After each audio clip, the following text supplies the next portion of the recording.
नमस्कार। आइए इस विश्लेषण में एक ऐसे सफर की बात करते हैं जो हम में से हर उस इंसान के बहुत करीब है जो एक स्ट्रगलिंग रिटेल ट्रेडर से एक कंसिस्टेंट और प्रोफेशनल ट्रेडर बनने का सपना देखता है। सच कहूं तो ये सफर बाहर से जितना ग्लैमरस और आकर्षक लगता है ना, अंदर से ये उतना ही ज्यादा अंधकारमय और मेंटली थका देने वाला होता है। एक ट्रेडर की असली लड़ाई स्क्रीन पर चमकने वाले लाल और हरे नंबर से नहीं होती, बल्कि उसके खुद के दिमाग और भावनाओं के बीच चलने वाले एक भयंकर युद्ध से होती है। चलिए सीधे मुद्दे पर आते हैं और गहराई से समझते हैं। ये कोट बिल्कुल सच है। जो नौसिखिए होते हैं, जो मार्केट में नए नए आए होते हैं, उनका सबसे गहरा मनोवैज्ञानिक दर्द यहीं छुपा है। एक दौर ऐसा आता है जब एक ट्रेडर 10 या 20 बार नहीं, बल्कि लिटरली हजारों बार फेल होता है। और ये सिर्फ एक ट्रेड हारने की बात नहीं है, ये खुद से की गई उम्मीदों का टूटना है, अपनों से किए गए वादों को पूरा ना कर पाना है। ऐसे वक्त में इंसान आईने के सामने खड़ा होकर खुद को कोसता है। उस वक्त ऐसा लगता है कि बस सब खत्म हो गया और खुद से नफरत करना एक आम बात बन जाती है। लेकिन इस निराशा भरे अंधेरे से बाहर निकलने का एक क्लियर रोड मैप है, जिसे हम इन 5 हिस्सों में समझ सकते हैं। पहला, विफलता और आंतरिक संघर्ष। दूसरा, उम्मीदों का अंत। तीसरा, अनुशासन और आत्मनियंत्रण। चौथा, मैकेनिकल और प्रोफेशनल ट्रेडिंग। और पांचवा, सर्वाइवल ही सफलता है। तो सबसे पहले बात करते हैं हमारे पहले चरण की, विफलता और आंतरिक संघर्ष। देखिए, इस दौर में असफलताएं ना एक के बाद एक चेन रिएक्शन की तरह आती हैं। यहां ट्रेडर सिर्फ मार्केट में पैसा नहीं गंवा रहा है, वो नई नई स्ट्रैटेजीज लगा लगाकर पूरी तरह से एग्जॉस्ट हो चुका है, थक चुका है। हर नई कोशिश सिर्फ एक नई हार लेकर आती है।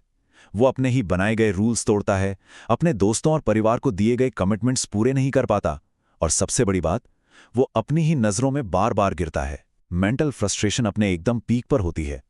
इंसान यही सोचता रह जाता है कि भाई, और कितना और कितनी बार हारना पड़ेगा। अब यहाँ एक बहुत ही लॉजिकल सवाल खड़ा होता है।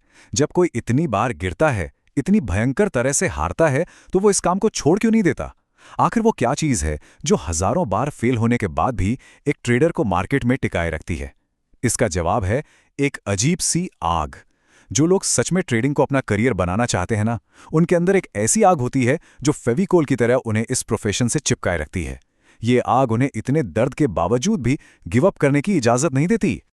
और यहीं से शुरू होता है हमारा दूसरा फेज, उम्मीदों का अंत। अब इस स्लाइड में जो सबसे दिलचस्प बात है वो ये कि शुरुआत में हर ट्रेड सिर्फ उम्मीद पर टिका होता है। काश ये ट्रेड ऊपर चला जाए, या काश मेरा कल वाला लॉस रिकवर हो जाए, राइट? लेकिन जब ये उम्मीदें बार बार चकनाचूर होती हैं, तो ट्रेडर इतना ज्यादा थक जाता है कि वो इन उम्मीदों की तिजोरी को हमेशा के लिए ताला लगा देता है। वो नतीजों से कोई उम्मीद करना ही छोड़ देता है। और जैसे ही उम्मीद खत्म होती है, ट्रेडर भावनाहीन यानी पूरी तरह इमोशनलेस हो जाता है। अब ट्रेड का रिजल्ट चाहे प्रॉफिट हो या लॉस, उसे कोई खास फर्क पड़ना बंद हो जाता है। लेकिन एक बात क्लियर कर दूं, इमोशनलेस होने का मतलब ये बिल्कुल नहीं है कि इंसान पत्थर बन गया है। ये दरअसल सर्वाइवल का एक रिस्पॉन्स है। सोचिए, अगर शरीर के किसी एक ही हिस्से पर बार बार चोट लगे तो क्या होता है? वो जगह सुन्न पड़ जाती है ना? दर्द का एहसास कम हो जाता है। बिल्कुल यही चीज ट्रेडर के दिमाग के साथ होती है। बार बार हारने और मानसिक चोट खाने के बाद ट्रेडर नतीजों को लेकर सुन्न हो जाता है। अब ना तो प्रॉफिट की कोई बहुत बड़ी खुशी होती है और ना ही लॉस का कोई गहरा दुख। इसके बाद आता है हमारा तीसरा और टर्निंग पॉइंट, अनुशासन और आत्मनियंत्रण। तो यहाँ सबसे क्रूशियल पॉइंट ये है कि ट्रेडर ने आखिरकार अपनी उंगलियों पर कंट्रोल करना सीख लिया है। शुरुआत में तो उंगलियां बिना लगाम के घोड़े की तरह होती हैं, बस कहीं भी ट्रेड ले लिया, ओवर ट्रेडिंग कर ली। लेकिन अब वो एक बहुत गहरी सच्चाई समझ चुका है। वो समझ चुका है कि ट्रेड न करना भी ट्रेडिंग का ही एक बड़ा हिस्सा है। अब उसे पता है कि कब शांत बैठना है और कब अपने हाथ बांधकर बाजार से दूर रहना है। इस नए डिसिप्लिन का सीधा और साफ असर हमारे अकाउंट बैलेंस पर दिखने लगता है। शुरुआती महीनों में उन जंगली और रैंडम गलतियों के कारण अकाउंट तेजी से खाली होता है। फिर एक ट्रांजिशनल फेज आता है जहां अकाउंट का गिरना रुक जाता है। यहां ट्रेडर असल में अनुशासन सीख रहा होता है। और फिर धीरे धीरे लॉन्ग टर्म में सही रूल्स को लगातार फॉलो करने से अकाउंट बैलेंस मजबूती से ऊपर की ओर बढ़ने लगता है।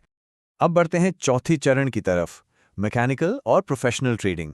ये स्लाइड बहुत ही शानदार तरीके से दिखाती है कि एक प्रो ट्रेडर कैसे काम करता है। वो पूरी तरह से एक मशीन बन जाता है। पहला रूल, वो अपनी फीलिंग्स पर नहीं सिर्फ चार्ट्स पर भरोसा करता है और लेवल टू लेवल ट्रेडिंग करता है। दूसरा, वो हर हाल में सही पोजीशन साइजिंग और एक logical risk reward ratio maintain करता है। और तीसरा, उसके अंदर से अब छूट जाने का डर यानी फोमो बिल्कुल खत्म हो चुका है। लालच, डर, उम्मीद, ये सब उसके सिस्टम से पूरी तरह डिलीट हो चुके हैं। इस मैकेनिकल अप्रोच का सबसे बड़ा और बेहतरीन फायदा ये होता है कि रातों रात अमीर बनने की जो हवाई और अनरियलिस्टिक उम्मीदें थीं, वो अब एकदम रियलिस्टिक बन जाती हैं। बैंक अकाउंट का ग्राफ धीरे धीरे ऊपर जाने लगता है। याद है वो शुरुआत वाला ट्रेडर जो आईने के सामने खुद को गालियां देता था? अब वही ट्रेडर उसी आईने के सामने सर उठाकर पूरी इज्जत और प्राइड के साथ खुद को देख सकता है। उसने न सिर्फ अपना खोया हुआ सेल्फ रिस्पेक्ट वापस पाया है, बल्कि समाज में भी अपनी एक जगह बनाई है। और अब हम पहुंच गए हैं अपने आखिरी और सबसे सच्चे चरण पर, सर्वाइवल ही सफलता है। आइए देखते हैं कि ये सफर कैसे काम करता है। बात सिर्फ बाजार में टिकने की नहीं है। जीतने के लिए 3 अलग अलग मोर्चों पर सर्वाइव करना पड़ता है। पहला है मार्केट, जहां आपको लगातार होने वाले लॉस और कड़े वित्तीय सबक झेलने पड़ते हैं। दूसरा है परिवार और समाज, जहां आपको बाहर के प्रेशर और लोगों के ताने सुनने पड़ते हैं, वो भी बिना टूटे। और तीसरा और शायद सबसे अहम है अपनी खुद की साइकोलॉजी। हार ना मानने का वो सही एटीट्यूड और बिहेवियर हमेशा बनाए रखना। लास्ट में जीतता वही है जो इन तीनों मोर्चों पर डटा रहता है। तो आखिर में ये पूरी चर्चा एक बहुत ही तीखे सवाल पर आकर रुक जाती है। क्या एक स्ट्रगलिंग रिटेल ट्रेडर के अंदर इतनी सहन शक्ति है जो उसे इतने लंबे समय तक दर्द सहने की ताकत दे सके? क्या कोई इस भयंकर दर्दनाक सुरंग से गुजरकर उस इमोशनलेस अनुशासन तक पहुंचने के लिए सच में तैयार है? रास्ता बहुत ही ज्यादा कठिन है, लेकिन जो आखिरी दम तक टिका रहता है उसके लिए ये सिर्फ एक काम नहीं, बल्कि एक पूरी जिंदगी बदल देने वाली जीत बन जाती है। इस बारे में एक बार ठंडे दिमाग से जरूर सोचिएगा।